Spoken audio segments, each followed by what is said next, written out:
Il y a un débat sur l'autisme, maladie ou pas maladie.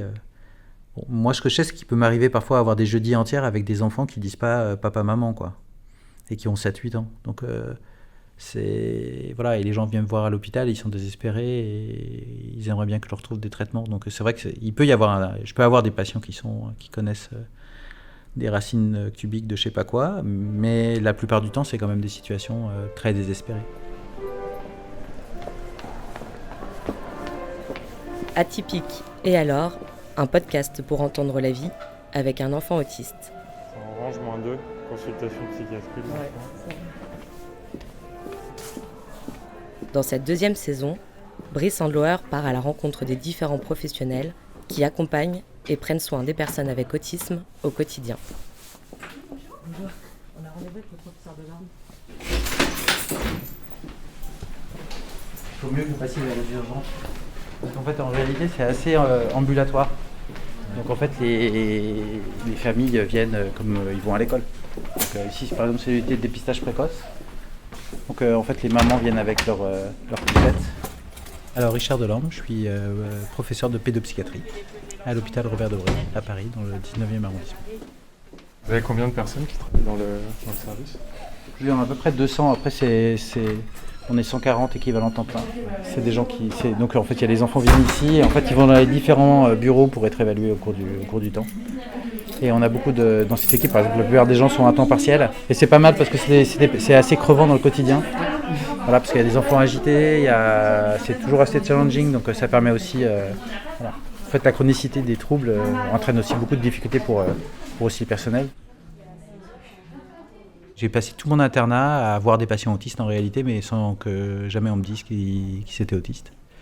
Et je me souviens très bien quand j'étais chef de clinique, c'est un interne qui m'a dit « Ah bah, ce patient-là il est autiste ». Et moi j'étais pas très au clair. Et pourtant j'étais plus gradé que lui. C'est pour dire combien en fait le niveau de formation était assez faible sur cette question. C'était en 2007. Donc là c'est l'unité des plus grands et des plus de 6 ans. Enfin plutôt de 4 même maintenant. On a un peu changé les âges. Jusqu'à quel âge à peu près ? Ça va jusqu'à 12-13. On essaie quand même de voir plutôt des petits. Après, plus on grandit, plus c'est en ambulatoire. Moins c'est en unité. Là, dans l'unité de dépistage précoce, vous avez combien d'attentes Pour le dépistage ici, là, c'est à peu près 2-3 mois, max. Voilà. Mais ça veut dire qu'il y a beaucoup d'inégalités. Il y en a qui ont accès et puis d'autres qui n'ont pas accès. Donc ça crée aussi... voilà, donc il y a des inégalités dans tout, donc il faut aussi accepter les inégalités. Je viens des sciences et je dis toujours la même chose, c'est que moi j'ai appris, j'ai appris ce que c'était que l'autisme de manière assez livresque initialement. Et j'en suis assez content. Ça a été fondamental dans mon parcours, dans la trajectoire. Pourquoi c'est fondamental ? Disons que moi j'ai beaucoup appris la pédopsychiatrie comme une source de résilience, c'est-à-dire qu'il faut être un espèce d'assistant social, j'ai rien contre les assistants sociaux, mais disons qu'avec l'idée qu'en fait les gens peuvent pas vraiment s'améliorer, mais qu'il faut accompagner les gens dans leur détresse. Ok, bah à la prochaine alors. Au revoir. Nils, ça va tantôt ? Et quand je suis allé dans ce laboratoire, déjà on a commencé à comprendre les gènes qui étaient impliqués dans cette maladie, et puis et donc j'avais beaucoup de chance, et puis il me disait toujours mais il faut traiter maintenant, il faut guérir. Bon retour alors maman. Et moi j'avais pas appris à penser comme ça. Et à son contact en fait, je me suis mis dans une pratique qui était beaucoup plus médicale, et ça a changé radicalement ma manière de faire de la pédopsychiatrie. Après, il faut savoir qu'un hôpital comme ça, c'est 50% des enfants qui passent aux urgences. Il y a 400 à 500 passages par jour aux urgences. La moitié des enfants ont un trouble du spectre, ont un trouble du neurodéveloppemental. Donc c'est monstrueux, hein, les troubles du neurodéveloppement. En fait, c'est à la cause de surhandicap monstrueux. Donc c'est vraiment le cœur, encore une fois, d'un hôpital comme le nôtre. Alors, l'autisme, c'est une chance, entre guillemets, mais je ne sais pas si c'est une chance pour les patients, bien évidemment, mais disons que c'est une pathologie qui a quand même un déterminisme assez évident en termes de lien causal. C'est-à-dire qu'on commence à bien connaître les facteurs génétiques qui sont derrière l'autisme. Donc, il y a un spectre de la biologie de l'autisme. Et donc, quand on connaît ce spectre de la biologie de l'autisme, on comprend aussi pourquoi il y a un spectre des individus qui ont l'autisme. En réalité, la spectre de la diversité dans la population générale, c'est la même dans l'autisme. Alors, pas tout à fait, disons que la moyenne est moins dense. C'est beaucoup plus large, la diversité dans l'autisme, que dans la population générale, probablement. Il y a beaucoup plus d'extrêmes, en fait, dans l'autisme qu'il n'y en a probablement dans la population générale. Voilà, donc c'est un peu toujours la même organisation. Il y a des petits bancs qui ressemblent à l'école. Et donc en fait, ce qu'on veut voir, en fait, les enfants ils restent en général 2 fois 5 jours parce qu'il y a le temps de s'adapter. Et donc ce qu'on veut voir, c'est comment ils sont en interaction entre eux. Donc il y a des spécialistes de tout entre guillemets. Donc il y a une partie orthophonique, il y a des éducateurs, il y a des psychologues, il y a des psychomotriciens, des infirmiers, il y a des aides-soignants aussi pour les repas et tous ces trucs-là, des médecins. Donc en fait, au cours de ces 2 fois 5 jours, chaque personne intervient auprès de l'enfant. Il y a des enseignants aussi. Ça permet de voir les rythmes, puis ça permet de rencontrer les parents. Là, encore une fois, on parlait de la solitude des parents, mais donc ils viennent un peu au début, c'est difficile, et puis ils ont très très envie de parler. Voilà, ils ont besoin de conseils, ils ont besoin d'être rassurés, voilà. Oui, donc ça c'était vu au début, d'accord. Antérieurement, quand j'ai commencé, c'était la première unité de l'autisme. Donc les gens arrivaient ici quand ils avaient 3 ans. Et disons que les choses ont beaucoup changé. Puisque maintenant, les premiers enfants qu'on voit dans le service, ils ont 5 mois. Et donc c'est les fratries, c'est les frères et sœurs d'autres enfants qui ont déjà un trouble autiste. Et puis on voit des enfants parce que l'âge des débuts des symptômes, c'est près autour de 15 mois. Alors certains c'est beaucoup plus tôt, d'autres c'est un peu plus tardif. Et à 24 mois, ils sont déjà grands pour nous maintenant. Donc c'est vraiment un énorme changement. Donc on voit beaucoup de petits. Ils ne dorment pas ici. Non, ils dorment jamais ici. Parce qu'encore une fois, ce qu'on veut, c'est d'être le plus en rapport avec le quotidien, son quotidien. Donc les petits, ils sont aussi dans leur quotidien, d'aller à l'école. Ils viennent ici comme s'ils allaient à la maternelle, voilà, ou à la crèche. Donc c'est un peu le même esprit. Hein.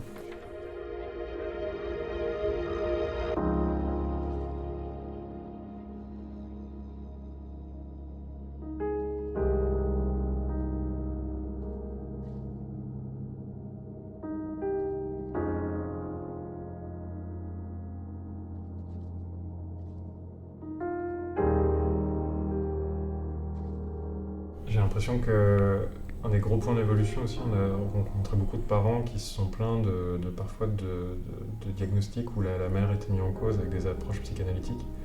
Où est-ce qu'on en est par rapport à ça ?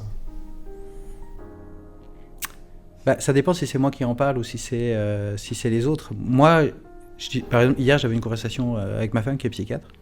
Et je lui disais, je crois que dans mon service, je pense qu'on a dû dire 2 fois le mot névrose depuis 20 ans que je suis dans le service.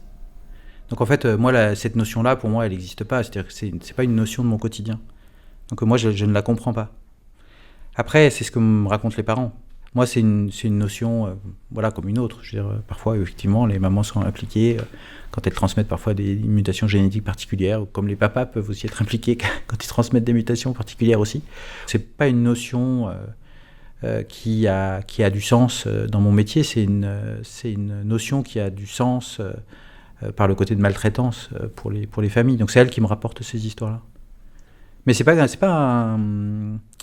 disons, je pense qu'on passe beaucoup de temps en fait à parler du passé, alors qu'il y a énormément de choses qui sont fondamentales et dont on ne parle pas. Et c'est vrai qu'il y a un côté comme ça Moi, je suis pour l'extinction. L'extinction, c'est que comme on n'en parle plus, c'est comme oublié par les populations.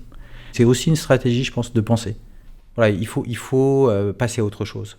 Je dis toujours la même chose. En fait, l'autisme, en fait, c'est comme quand on a un enfant qui a un cancer. Enfin, je veux dire, c'est une situation terrible. Et dans les situations terribles, en fait, on a recours à des choses folles.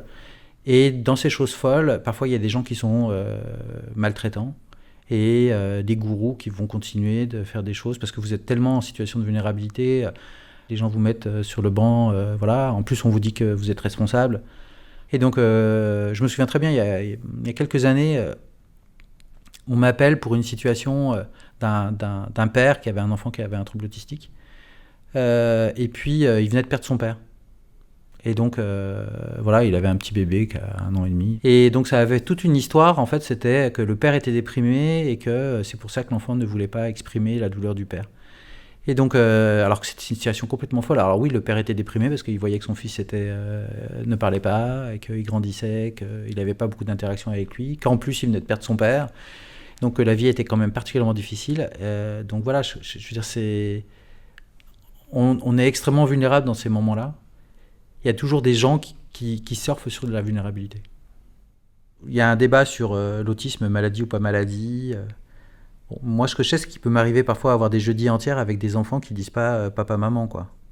Et qui ont 7-8 ans. Donc, voilà, et les gens viennent me voir à l'hôpital, ils sont désespérés et ils aimeraient bien que je leur trouve des traitements. Donc, c'est vrai que je peux avoir des patients qui connaissent des racines cubiques de je sais pas quoi, mais la plupart du temps, c'est quand même des situations très désespérées. Après, moi, je suis dans le nord-est parisien, donc je vois beaucoup de gens qui savent pas qui je suis, entre guillemets, sur la question de l'autisme, que je suis professeur, eux, ils viennent voir juste un médecin, et donc ils habitent dans le 93, où il n'y a pas d'orthophoniste, il n'y a pas de psychomotricien, il y a très peu de psychologues, plus le fait que c'est des gens qui ont souvent pas de recours financier, donc c'est des situations désespérées. Donc c'est vrai que c'est un peu dur d'avoir des patients très malades pour lesquels on a quand même un niveau d'efficacité assez faible.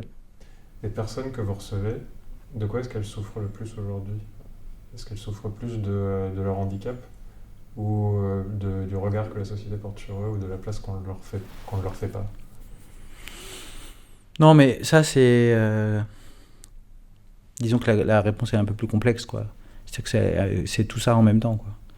Donc ils souffrent de leur maladie, ils souffrent des symptômes qui sont associés à leur maladie, ils souffrent de l'impact de leur handicap, des difficultés d'insertion. Voilà, ils souffrent de ça entièrement. Et puis après, voilà, chaque souffrance doit être considérée et pas comparée.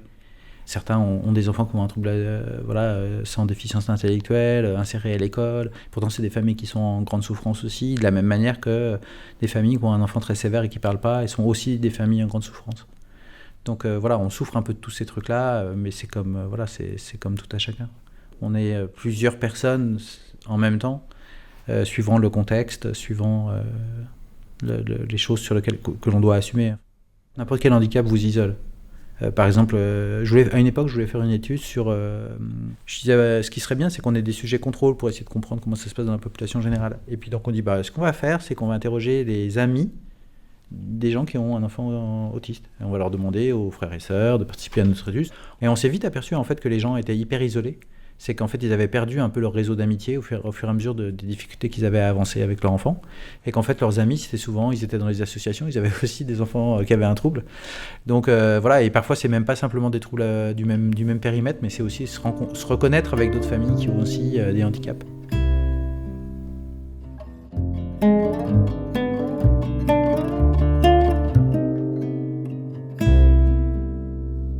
Les descriptions de Kanner et Asperger, elles étaient assez opérantes. Dans le cas, celles qui ont été décrites en 1945, elles ont pas bougé en réalité. On est assez proche de ce qu'a... Voilà, Kanner, il parlait déjà des difficultés de communication sociale, des intérêts restreints. Il dit toujours il insistait beaucoup sur le sameness, c'est-à-dire l'incapacité qu'ont les gens de s'adapter. Tout était là. Ce qu'on ne connaissait pas, en fait, c'est la diversité autour de l'autisme. C'est-à-dire que là, encore une fois, quand moi j'ai appris l'autisme, on confondait ce qui est de l'ordre de la déficience intellectuelle et les symptômes autistiques. C'est-à-dire que l'idée que l'on avait, un peu prototypique, c'est qu'en fait, tous les patients avec autisme avaient un retard mental, avaient une déficience intellectuelle. Et donc, en fait, on voyait toujours les mêmes patients, des non-verbaux qui se balançaient, dont on imaginait qu'ils étaient très déficients sur le plan intellectuel.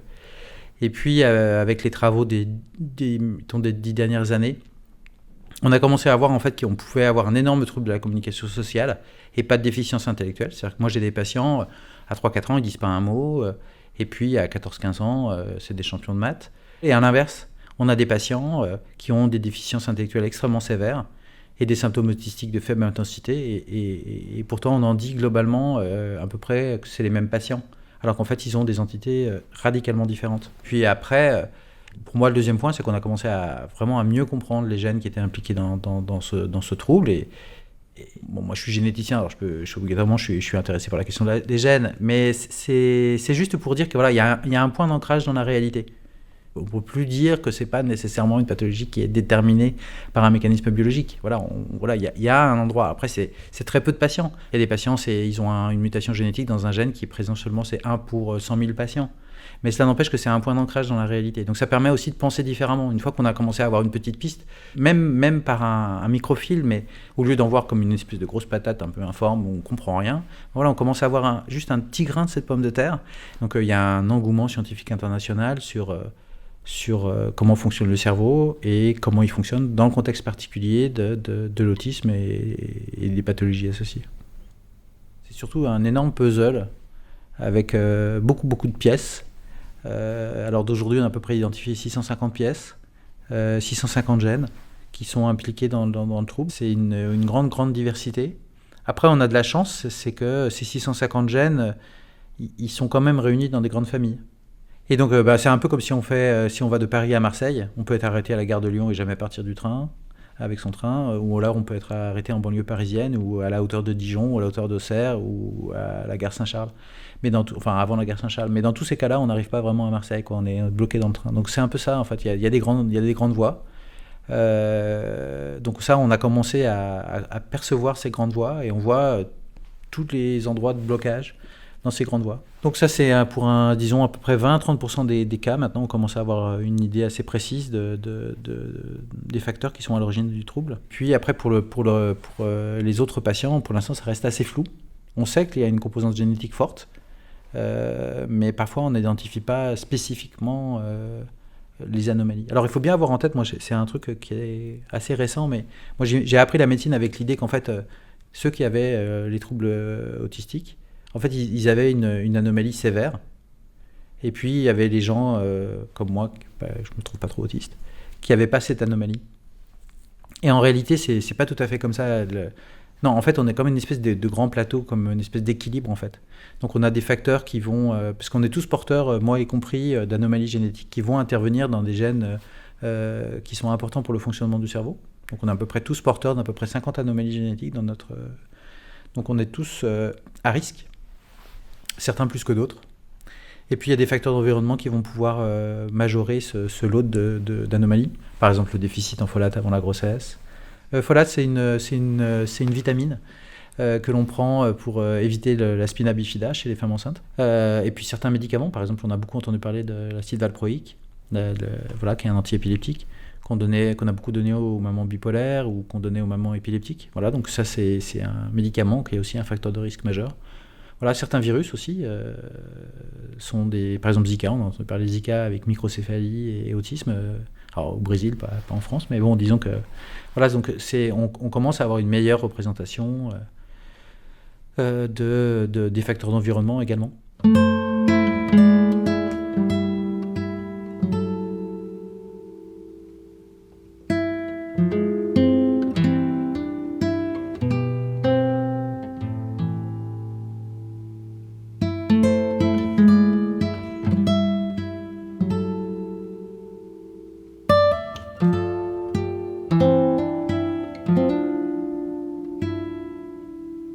Hier, j'avais une patiente qui s'appelle Jessica. Et elle a 30 ans. Moi, je suis pédopsychiatre. Normalement, ça s'arrête à 18. J'ai déjà essayé de l'envoyer un peu vers des structures où on suit des adultes, mais il y en a très peu sur Paris et l'Île-de-France. Il y a une énorme rupture de soins. Voilà, et donc, non, c'est terrible cette situation. Donc, il m'arrive, je pense à elle. Je suis très attaché à mes patients. Je ne vais pas les lâcher, mais voilà, j'en ai un autre qui est marié, qui a un petit bébé. Que je vois encore, il a 27 ans maintenant, mais je les vois parce que je les aime bien, mais je pense que c'est probablement assez réciproque, mais c'est aussi parce que c'est très dur de trouver des lieux de soins. Donc il y en a beaucoup en fait qui sont suivis quand ils sont petits, mais en fait ils ont un peu quitté le champ des prises en charge, et puis donc ils sont un peu en errance, et en fait ils se retrouvent à aller voir des psychiatres adultes quand ils sont, en particulier pour les patients sans déficience intellectuelle, quand ils sont déprimés, quand ils sont anxieux, quand ils souffrent de la solitude, quand ils ont du mal à s'insérer professionnellement. Voilà, donc ils sont un peu... ils vont chercher du soin, mais pour autre chose, en réalité, souvent. Enfin, c'est lié à l'autisme, mais c'est souvent pour les autres symptômes. Ils ne sont pas toujours reconnus. Parfois, c'est pas les bons traitements, ou alors ils vont être plus traités qu'il ne faudrait. Les projets d'insertion, c'est pas toujours simple. Donc, il y a plein de débats majeurs, mais c'est vrai que la transition, c'est vraiment un truc très très compliqué. Et justement, est-ce que le travail peut aider là-dedans ? Ouais, après, encore une fois, il faut que ce soit un travail adapté. C'est comme l'école, hein, c'est-à-dire que, encore une fois, ce qui est important, c'est les trajectoires individuelles. Donc je pense que c'est ça qu'on doit essayer d'améliorer, c'est-à-dire Disons globalement, tout le monde a la même idée, c'est-à-dire favoriser l'insertion. Après, on peut favoriser l'insertion de manière très différente. Il faut aussi que les gens soient heureux dans leur travail. Donc voilà, donc c'est des parcours individuels qu'on doit tailler pour permettre effectivement l'insertion. Non, mais par exemple, Jessica, elle est quasiment non-verbale.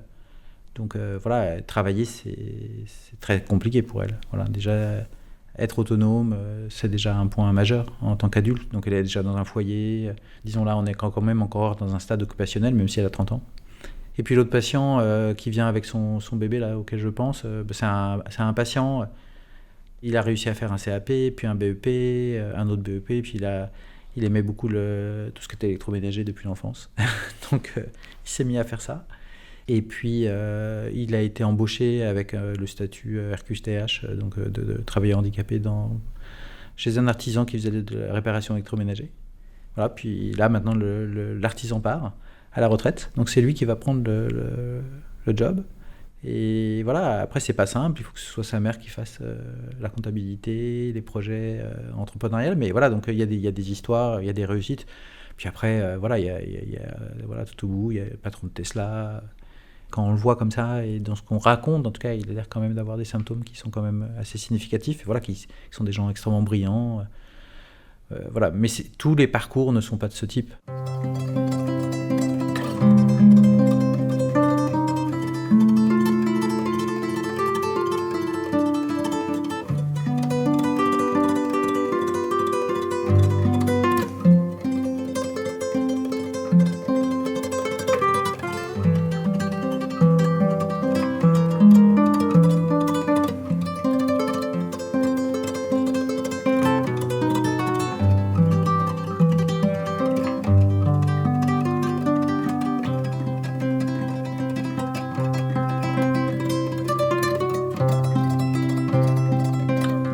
Que le plus important c'est d'être bienveillant.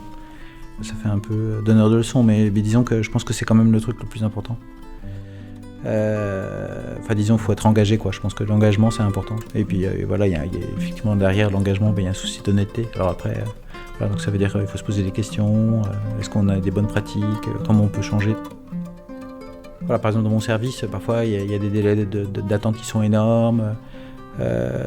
Parfois les gens ne répondent pas à leur email, parfois ils ne répondent pas au téléphone, et ça c'est terrible parce que c'est non seulement, encore une fois, c'est une maltraitance aux difficultés des gens. Donc voilà, je pense que ça c'est d'être bienveillant, d'essayer d'être présent. Bon, après ça n'empêche pas que oui, il faut lire les sciences, c'est un engagement individuel, quoi. C'est pas un engagement nécessairement politique, mais c'est soit par rapport aux autres, quoi. Est-ce que je suis engagé, est-ce que j'ai envie vraiment de faire mon max pour cette situation bien particulière, où parfois peut-être ça n'a pas bougé, mais disons, est-ce que j'ai fait le mieux, est-ce que j'ai pensé au mieux, est-ce que j'ai le niveau de connaissance pour m'occuper de cette personne, et si je ne l'ai pas, je dois l'orienter vers quelqu'un d'autre. Voilà, je pense que ça, pour moi, c'est des points qui sont hyper importants. Voilà, c'est juste un rapport avec disons l'honnêteté de la situation que l'on a en face de soi. Il y a beaucoup de gens, encore une fois, qui ont envie de bien faire. Donc ça, je crois que c'est hyper important. Alors après, le petit danger, dans le cas, c'est qu'il y a une scientifisation du discours. Et ce qui est bien, c'est que le niveau de connaissance est devenu plus critique. Donc voilà, il va falloir qu'on change aussi d'un discours un peu généraliste. Voilà, il y a des stratégies qui sont plus précises. Et donc voilà, ça permet aussi de sortir un peu d'un débat un peu, disons, superficiel. Il y a de plus en plus d'informations, il y a de plus en plus de formations. Les gens changent.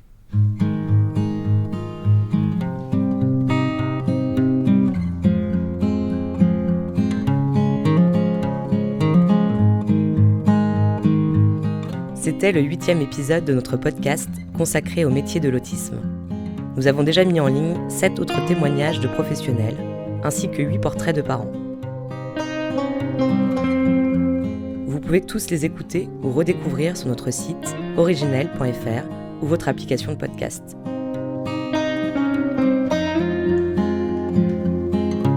Merci au professeur Richard Delorme et au service psychiatrie de l'enfant et de l'adolescent de l'hôpital Robert Debré pour leur accueil. Merci aussi à toutes les personnes qui ont permis de rendre cette série possible depuis maintenant 2 ans. Cette série audio était produite par la société Originelle et réalisée par Brice Andloer. À bientôt pour de nouveaux moments d'écoute.